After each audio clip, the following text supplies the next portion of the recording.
എന്റെ മനസ്സിൽ കിടന്ന് തിളച്ചു മറിയുന്നതുകൊണ്ട് ചോദിക്കുക. അന്ന് രാത്രി ആ കുഴിയിൽ നിന്ന് അത് എടുത്തു മാറ്റിയത് മോനായിരുന്നു. ഇതുപോലത്തെ ജീപ്പിൽ വന്ന രണ്ടുപേരാ എടുത്ത് മാറ്റിയെന്ന് അന്ന് പോലീസുകാര് പറഞ്ഞത്.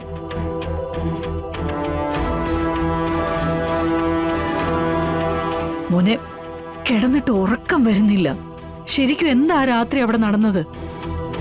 ഇല്ല, അങ്ങനെ ഒരു സംഭവം നടന്നിട്ടില്ല.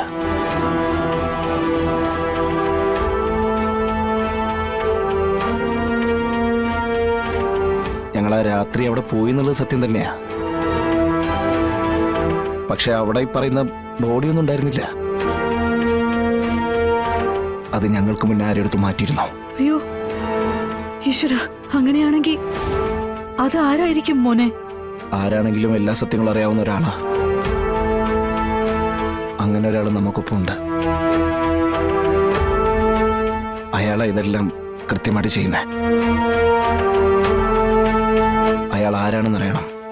എന്നാലേ ബോഡി എവിടെ ഒളിപ്പിച്ചെന്നൊക്കെ നമുക്ക് അറിയാൻ പറ്റൂ. ഈശ്വര, ഇനി അങ്ങനെ ഒരാൾ കാശും ചോദിച്ച് വേലായുധം വന്ന പോലെ വരുമോ? ഇനി അങ്ങനെ ഒരാളും കൂടി വന്നാൽ താങ്ങാനുള്ള മനക്കെട്ടിയൊന്നും എനിക്കില്ല. ഒരു കാര്യം ഉറപ്പാ ശാരദാമ്മേ, അങ്ങനെ ഒരാൾ നമുക്കൊപ്പം ഉണ്ട്.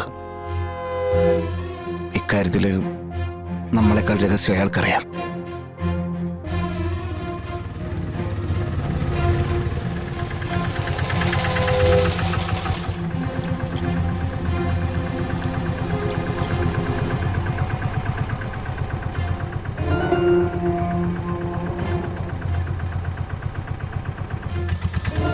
ഇന്ന് വേലായുധന്റെ മകളുടെ കല്യാണമായിരുന്നു. ആ, കൂട്ടുകാരനല്ലേ, പഴയ ബന്ധം പോകാതിരിക്കാൻ തോന്നിയില്ല. വിളിച്ചിരുന്നു, പക്ഷെ പോവാൻ പറ്റിയില്ല. ഗംഭീര കല്യാണം, 2 തരം പായസം. പാചകം നമ്മുടെ ഗോപിയേട്ടനായിരുന്നു, അപ്പൊ മോശം വരില്ലല്ലോ. അല്ല, മോനെ പോന്നു? ഞാൻ കുറച്ചു നേരമായി. ആ, ശാരദാമ്മേ, കുറച്ച് കറി വേണം. ആ ദേ വരുന്നു. ആ,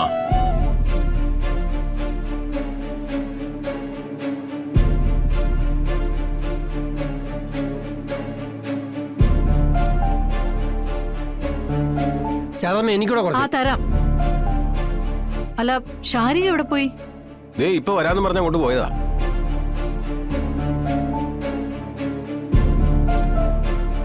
ശാരദാമാകെ ടെൻഷനില്ല. ആ ബോഡി എവിടെ പോയി എന്ന ചിന്തയിൽ ഉറക്കലേ നടക്കുക. ഞാൻ രാത്രി അവിടെ പോയത് അത് മാറ്റാൻ തന്നെയാ.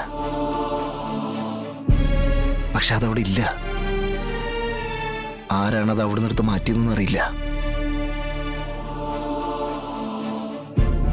ശാലിനിയുടെ അച്ഛനാണോ അതെടുത്ത് മാറ്റിയത്? ഈ വിവരം നമ്മൾ 1-2 പേർക്കല്ലാതെ മറ്റാർക്കും അറിയില്ലല്ലോ.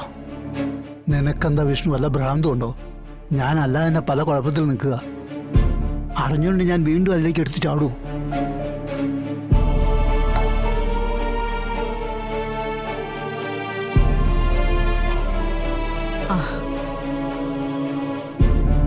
എടി, നിനക്ക് അകത്ത് പണിയൊന്നുമില്ല ശാരി?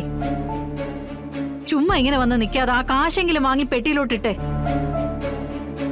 ചുമ്മാ ആരെങ്കിലും എന്തെങ്കിലും പറയുന്ന കേട്ടാ ചെവിയും വട്ടം പിടിച്ച് വന്ന് നിന്നോളൂ. അകത്ത് കയറി പോയേ.